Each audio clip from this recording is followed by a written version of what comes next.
मिला कुछ मिला अभी तक? सर देखिए हड्डियां तो मिली हैं। हाँ? जिनको आपका जांच के लिए भेजा गया है। ठीक है, ये तो 20 दिन से सुन रहे हैं। आगे 20 दिन से सुन रहे हैं। सॉरी 20 दिन से तो केस भी नहीं हुआ, 7-8 दिन। इसके अलावा सर आज अगर अपडेट की बात करें तो आज आफ्ताब का पॉलीग्राफ टेस्ट हुआ है, इसका पार्ट 1 हुआ है। अब इसके बाद आपका हार्को टेस्ट होगा। कुछ चीज़ें यहाँ भी सामने आई हैं जो कम से कम ऐसा कहा जा रहा है कि आपको 15 से 20 सवाल उससे पूछे गए हैं और अभी जो सवाल रह गए, जो बातें रह गई, जिनको आपको और अच्छे से सफाई बात करनी है, वो आपका लागू टेस्ट में। अश्वनी, इसमें 3 बड़े अपडेट कौन कौन सी कंप्लेंट्स आई हैं? सर आज पहला ये था कि दिल्ली पुलिस ने आफ्ताब के मम्मी पापा को दिल्ली बुलाया है, मुंबई से वो रवाना हो चुके हैं।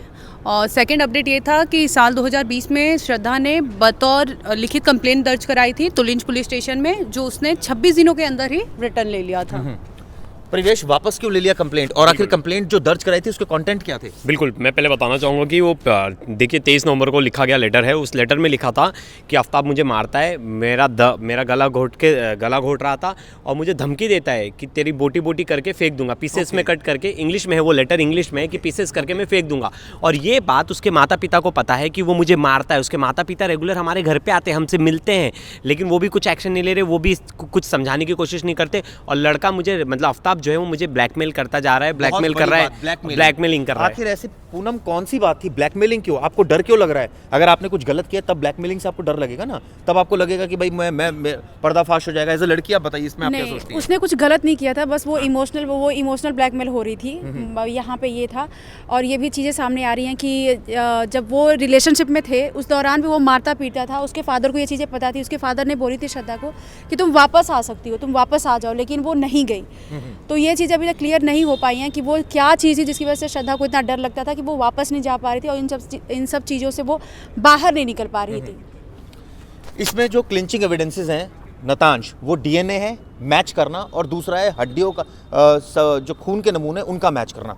इसमें अभी तक की क्या रिपोर्ट है? कोई सामने आई कुछ? अभी बहुत सारी बातें हैं वो सामने आ चुकी है। जैसे भले ये रिटर्न एप्लीकेशन थी, भले ही 2 साल पहले थी, पर ये कहीं ना कहीं एक चार्जशीट जैसी है जिसके अंदर बहुत सारे एलिगेशंस श्रद्धा खुद लगा रही है आफ्ताब के ऊपर। उसके अलावा भी बहुत सारी ऐसी बातें हैं, जैसे आपने बोला था कि जो अपन को हड्डियाँ मिली है, हड्डियों का अगर डीएनए सिंक कर जाता है उसके पेरेंट्स के साथ, तो ये एक मेजर एविडेंस होगा। हाँ, अभी तक नहीं किया है। अभी तक सिंक नहीं किया है। इसमें आरी नहीं मिली है दीपिका, ना हथियार नहीं है। हथियार जिसने बेचा है वो आदमी है और वो पहचान रहा है आफ्ताब को। इसके अलावा फ्रिज वाली बात, ओपन एंड शट कैसे? देखिए वो श्रद्धा का वो लेटर मिल चुका है, ठीक है, उसकी हड्डियां मिल चुकी है, वो भी प्रूव हो जाएंगी थोड़ी देर में जब टेस्ट आएगा। क्योंकि आफ्ताब इतना कॉन्फिडेंट है, उसने एक्सेप्ट कर लिया है, वो आगे भी एक्सेप्ट करेगा, वो मैच हो जाएगी, उसके बाद क्लियरली सब सामने आ जाएगा। क्योंकि हमेशा इतने एविडेंसेस मिलना ये पॉसिबल नहीं होता है। हर पॉइंट पे एविडेंसेस मिलते जा रहे हैं, तो इसका क्या मतलब है? वो झूठ भी नहीं बोल रहे हैं। कहाँ मिला एविडेंस? स्कल कहाँ मिला दीपिका? स्कल का पार्ट अभी नहीं मिला है। उसका उसका भी अभी रिपोर्ट नहीं आया है। उसका रिपोर्ट नहीं आया है कि वो ह्यूमन बीइंग का ही है कि एनिमल का है। ये कॉन्ट्राडिक्ट है। क्या मैच किया है? मिली है मुंह की, जिसमें दांत हैं, वो दांत के रूट कनाल जो होता है वो 2 का हुआ है, जिसमें जब आपका श्रद्धा के फादर से बात करी तो उन्होंने बताया कि हाँ, श्रद्धा ने भी अपने 2 दांतों का तीत का रूट कनाल करवाया था, सबसे पहली चीज़।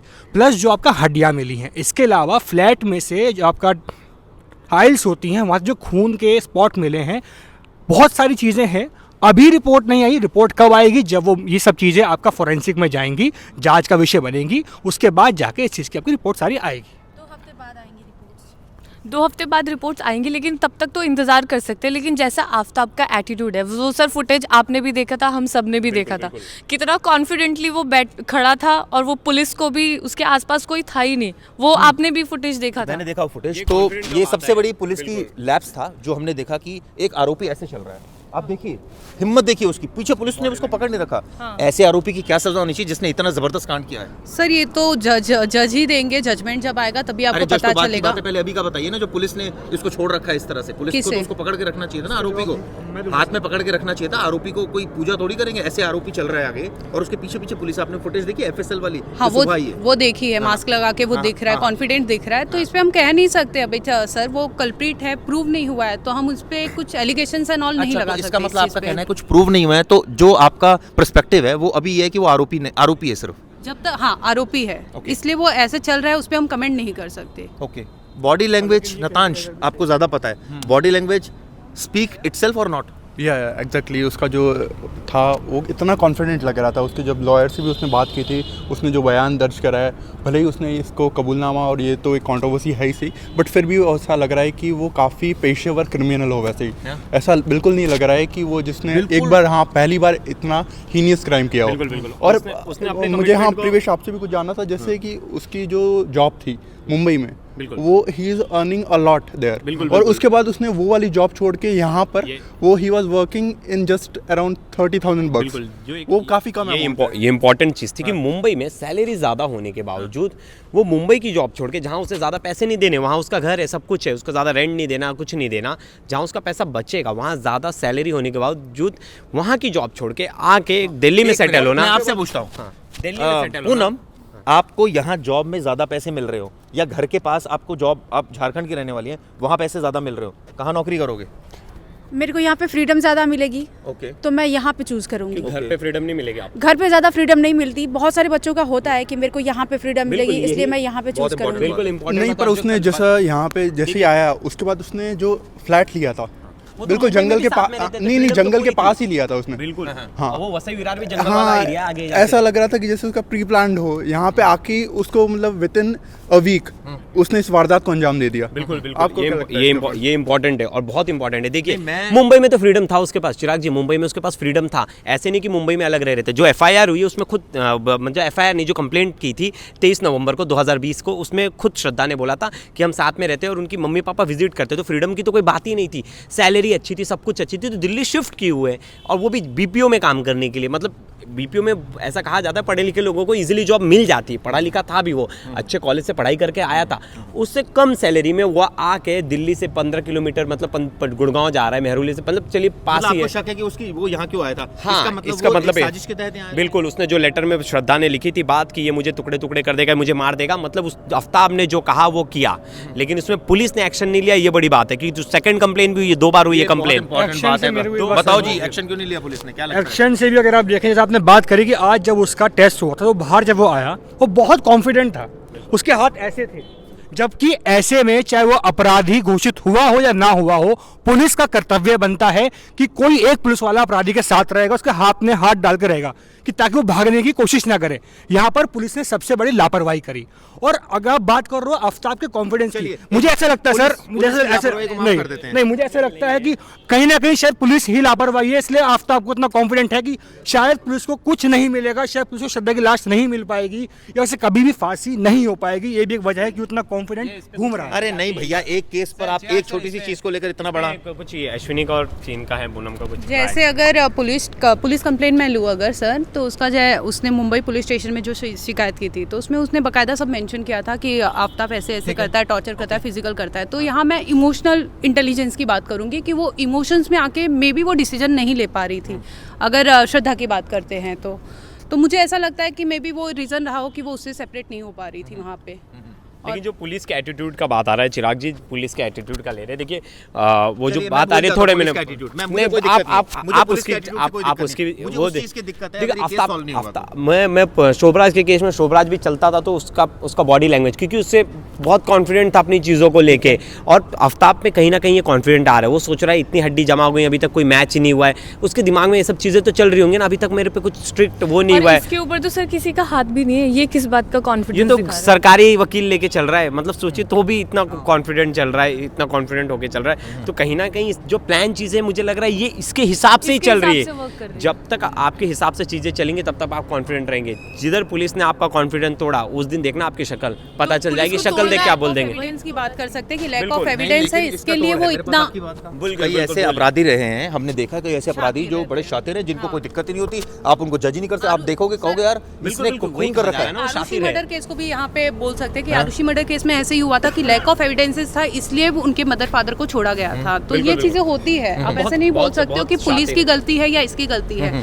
और श्रद्धा ने ही कंप्लेन वापस लिया था ना, तो पुलिस की यहाँ कहाँ गलती आई? अगर मुंबई पुलिस की बात करें तो लेकिन ये तो फर्स्ट केस था ना, सेकंड 2 बार उसने कंप्लेन की थी, 2 बार कंप्लेन की थी, 2 बार कंप्लेन की, फिर उसके घर वाले घुमाने लगे, 1 महीने तक पुलिस को चक्कर लगवाया, वो तो फिर आगे तो साजिश बड़ी जो दिक्कत है, लड़की ने कंप्लेंट वापस ले ली, ऐसे में पुलिस क्या करेगी? ठीक है भाई, आपने पैचअप कर लिया तो आप ठीक है, अब हम क्यों इंटरवीन करें? जब सेकंड कंप्लेन होती है उसके बाद भी जब पुलिस इन्वेस्टिगेशन करी तो इन लोग तो सिर्फ घुमा रहे थे उसे, ऐसा है। सेकंड कंप्लेन भी हुई ना, तो जो वो अंतराल का जो समय है जब सेकंड कंप्लेन आई है, पुलिस उस टाइम पे नहीं हो पाई और पुलिस को उन्होंने घुमा दिया और पुलिस उसमें फंस गई, घूमती रही और पता चला यहाँ हत्या हो गई, यहाँ पता चल रहा है थोड़े दिन बाद कि मर्डर हो गया है। सबूत, कल आपसे बात हो रही थी, आपने कहा था कि सबूत झाड़ी में से क्या मिलेगा, अब मुझे बताइए पूरा डिटेल में। मैं आपको ये बोल रहा था कि जैसे उसका फ़ोन जो है श्रद्धा का, वो आफ्ताब ने ऐसा बताया पुलिस को, जितना मीडिया रिपोर्ट्स मिली है, कि उसने किसी डस्टबिन में फेंका था। अब डस्टबिन में उसने फेंका था, इस वारदात को अंजाम दिए कम से कम 6 महीने हो गए। हाँ, डस्टबिन में फेंका। हाँ, तो वही पर्टिकुलर डस्टबिन कौन सा उसने बोला है कि उसने जो फ़ोन है वो मुंबई में कहीं जाकर फेंका है, वो भी क्लियर नहीं कहाँ फेंका है। यहाँ उसने गुरुग्राम में बोला था जो आरी फेंकी थी वो गुरुग्राम में फेंकी थी। सॉरी कोई बात नहीं, तो आरी फेंकी थी। आपका कहना था कि उसमें अब आरी को उसने डस्टबिन में फेंका था। और तो आपका कहना है कि अब 6 महीने बाद क्या मिलेगा? मतलब पुलिस सर्च तो करेगी ना, अब कोई आरोपी सर्च करेगी, बट मैंने कल जो विजुअल्स देखे थे उस अकॉर्डिंग में बोल रहा था कि विजुअल्स जो एक पर्टिकुलर डस्टबिन पड़ा हुआ है, कभी रैंडमली जा रहे हैं और वहाँ पे छानबीन कर रही थी पुलिस।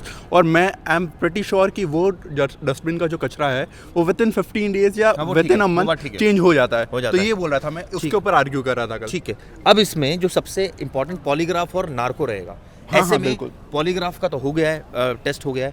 नार्को में 106 सवाल हमारे पास थे, वो सवाल जरा बताइए क्या क्या थे। देखिए जैसे बहुत क्या पूछे जाएंगे? देखिए बहुत बेसिक है, जो इंपॉर्टेंट 10 क्वेश्चंस कहा जा रहा है, जो पूछे जाते हैं हमेशा आरोपी से। क्या पहला तो कि यही तक अभी तक नहीं पता है कि श्रद्धा जिंदा है कि मर गई है, तो उसको पहले तो ये सवाल किया जाएगा कि क्या श्रद्धा जिंदा है या मर गई है। क्या ये बात सच है कि तुमने उसका कत्ल किया है? कत्ल करने के बाद क्या सच में तुमने उसकी बोटी की है? क्या तुमने उसे यहाँ फेंका है? ये सब जो इंपॉर्टेंट क्वेश्चन है, क्यों तुम मुंबई से दिल्ली आए, दिल्ली आने का मकसद क्या था, तुम उस फ्लैट में कब से रह रहे थे, क्या तुमने फ्रिज में वो रखा था। देखिए ये सब मेन, देखिए पॉलीग्राफी, ये जो नार्को का मेन चीज़ क्या है, जो उनका इन्वेस्टिगेशन चल रहा है उसको थोड़ी एक दिशा मिले कि जो आरोपी है वो बहका तो नहीं रहा है पुलिस को, तो वो एविडेंस में माना नहीं जाएगा। पहली बात, नार्को टेस्ट एविडेंस में नहीं माना जाएगा।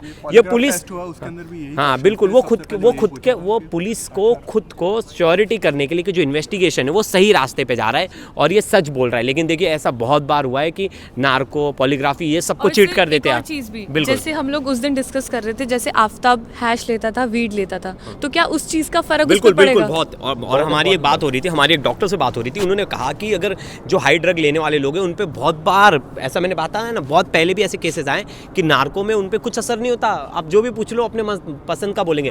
जो आदमी ड्रग कर रहा हो उस पे क्या करेगा, वो केमिकल जो टूथ सीरम होता है, जो टूथ सीरम हो रहता है वो इतना स्ट्रांग नहीं होता, ड्रग इतना स्ट्रांग नहीं होता। आप ड्रग में बहुत हायर लेवल पे चले जाते हो। समझिए जिसकी परमिशन गवर्नमेंट नहीं देती, वो नहीं देती, कोर्ट देती, जिस चीज़ की परमिशन वो होती है टूथ सीरम में जो केमिकल यूज होता है वो उतना हार्ड नहीं होता जितना एक ड्रग में होता है। इसमें इसका मतलब ये कहा है अश्वनी, मैं आपको बुलाना चाहूँगा, इसमें ये कहा जाए इसका मतलब कि अब इस मामले में मुकदमा दर्ज होगा एक अलग से ड्रग्स का केस हो सकता है। पॉसिबल ऐसा कि ड्रग का एंगल आया है तो नार्को डिपार्टमेंट भी इसका जांच करेगी, तो इस पे वेट करना चाहिए हमें। ड्रग कहाँ से लाया वो, ये भी साफ नहीं है। ये तो है, लेकिन उसके एक फ्रेंड ने ऐसे मैसेज या चैट में बताया था कि बाकायदा उसने रात को कभी आया था, उसका नाम मैं भूल रही हूँ, हिमाचल के तोश भी गया था वो। हाँ गया था वो, वहाँ पे भी उसने कंज्यूम किया था ड्रग, ये रिपोर्ट सामने आई थी। और उसका एक फ्रेंड था जो रात को 2 बजे भी आता था और ड्रग का मतलब इनका ट्रांजैक्शन या कुछ ऐसे भी करते थे, ये भी रिपोर्ट आ रही थी। बात करते हैं सुनील जी से। सुनील जी, आपसे बात करना चाहेंगे, हिमाचल के तोश तक पुलिस पहुंची है, हिमाचल के तोश तक, क्या इसमें ड्रग एंगल एक अलग मुकदमा दर्ज होगा? क्योंकि हिमाचल के तोश जा रही है, ड्रग्स का भी लेन देन हो रहा है, क्यों लेता था, तो ऑब्वियसली पुलिस आगे कस्टडी एक्सटेंड कराने के लिए इस मामले में ड्रग्स का सेपरेट केस दर्ज कर सकती है। कर सकती है, अगर एनडीपीएस का अगर उन्होंने कर लिया तो और सारी धाराएं बढ़ जाएंगी और इसमें उनको हो सकता है कि चीज़ें मिले। ये भी इस आधार पर भी रिमांड भी मिल सकती है कि उनको अभी तोश ले जाना है, तमाम चीज़ें करनी है, तो बढ़ सकता है, ऐसा नहीं है।